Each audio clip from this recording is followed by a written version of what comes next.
Breaking news दे रहे आहियूं। सिंध जे नए माली साल 2023-2024 जे 22 खरब 44 अरब रुपयनि जी बजट जी मंजूरी ॾिनी वई आहे। सिंध काबीना नए माली साल 2024-2023 जे बजट जी मंजूरी ॾेई छॾी आहे।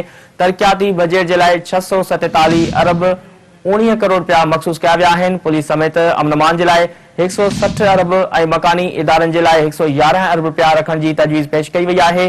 तालीम जे लाइ 353 अरब, आपाशी खाते जे लाइ 160 अरब रुपया मखसूस कया विया आहिनि। ज़राअत जे शोबे लाइ 11 अरब 93 करोड़ रुपया मखसूस कया विया आहिनि। सब्सिडी ग्रांट्स ऐं कर्ज़नि जे लाइ 344 अरब रुपया रखण जी तजवीज़ पेश कई वई आहे। सूबाई टैक्स गाड़ियुनि जो काथो 469 अरब रुपयनि खां वधीक लॻायो वियो आहे। वफ़ाक़ी विच जोगे पॉल मां सिंध खे 1353 अरब रुपया मिलण जो काथो लॻायो वियो आहे। 1 खां 16 ग्रेड जे मुलाज़िमनि जी पघारनि में 35% इज़ाफ़े जो फ़ैसिलो कयो वियो आहे। 17 खां 20 ग्रेड जे मुलाज़िमनि जी पघारनि में 30% इज़ाफ़े जो फ़ैसिलो कयो वियो आहे। पेंशनर्स लाइ 17.5% इज़ाफ़े जो फ़ैसिलो कयो वियो आहे। तफ़सील मालूम कंदासीं। असां सां टेलीफोन लाइन ते मौजूद आहे कराची खां सिंध टीवी जो चीफ रिपोर्टर फयाज़ कुरैशी। जी फयाज़, वधीक कहिड़ा तफ़सील आहिनि इन बाबति आगाह कजो। बिल्कुल कयूं। सिंध काबीना जेका नए माली साल 2023-24 जी जेका बजट आहे उनजी मंजूरी ॾेई छॾी आहे। पर वज़ीर सैयद मुराद अली शाह जी सदारत हेठ वज़ीर हाउस में थियल सिंध काबीना इजलास में सूबाई जेका बजट आहे उनजो मजमूई जेको हजम आहे 2244 अरब रुपया यानी 22 खरब 44 अरब रुपया आहे। ऐं तरक़ियाती बजट इन हवाले सां जेका मंज़ूर कई वई हुनमें 6 खरब 89 अरब 10 करोड़ 30 लख रुपया तरक़ियाती बजट हूंदी ऐं सूबाई सालियानी तरक़ियाती प्रोग्राम जे हवाले सां 3 खरब 80 अरब रुपया मुख़्तस कया विया आहिनि। अहिड़ी तरह सां जेको ज़िलेवार जेको सालियानी तरक़ियाती प्रोग्राम आहे उनजे लाइ 30 अरब रुपया मुख़्तस कया विया आहिनि।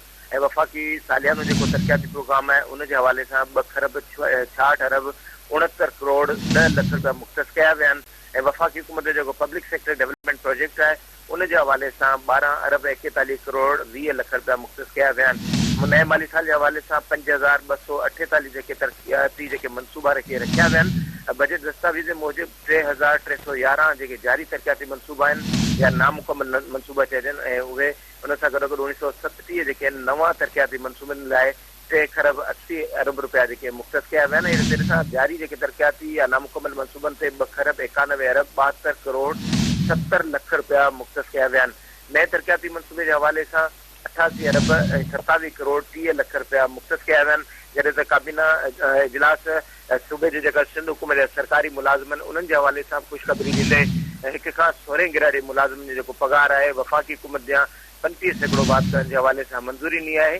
17 खां 22 ग्रेड जे जेके अमलदार आहिनि उन्हनि जी पघारनि में 30% वाध कई वेंदी। अहिड़े तरह सां 17.5% जेका पेंशन आहे उनमें वाध जी मंजूरी जेके काबीना जे ॾाढो बजट हवाले सां मरले गौर वीचार कंदे काबीना हवाले सां मंजूरी ॾिनी आहे। हाणे सिंध काबीना जी मंजूरी खां पोइ 3 बजे सिंध असेंबली जो इजलास थींदो। सिंध जो वॾो वज़ीर सैयद मुराद अली शाह सूबे जे नए माली साल 2023-24 जी बजट पेश कंदो, जंहिंखां पोइ सिलसिलो बहस जारी रहंदो सिंध असेंबली में। बहस जारी रहण सां गॾोगॾु सुभाणे सिंध जो वॾो वज़ीर सैयद मुराद अली शाह पोस्ट बजट जेका प्रेस कॉन्फ्रेंस कंदो, बजट गैलेंस जे हवाले सां ॿुधाईंदो ऐं इन हवाले सां ॿुधाईंदो त सिंध हुकूमत कहिड़ा कहिड़ा जेके अहम वॾा तरक़ियाती मनसूबा आहिनि उनखे डिफाइन करे ॿुधाए वेंदो। कहिड़े कहिड़े मद में कहिड़नि खातनि जे लाइ कहिड़ा मनसूबा रखिया विया आहिनि। जॾहिं बोर्ड मुतासिर जेके इलाइक़ा आहिनि उन्हनि में स्कूल ख़ासि तौर ते जेको सिहत वारी जेका बजट आहे उन में वॾो वाधारो कयो वियो आहे। उनजे हवाले सां बाज़ाब्ता तौर ते ॿुधाए वेंदो त कहिड़नि कहिड़नि मद में केतिरी रक़म मुख़्तस कई वई आहे।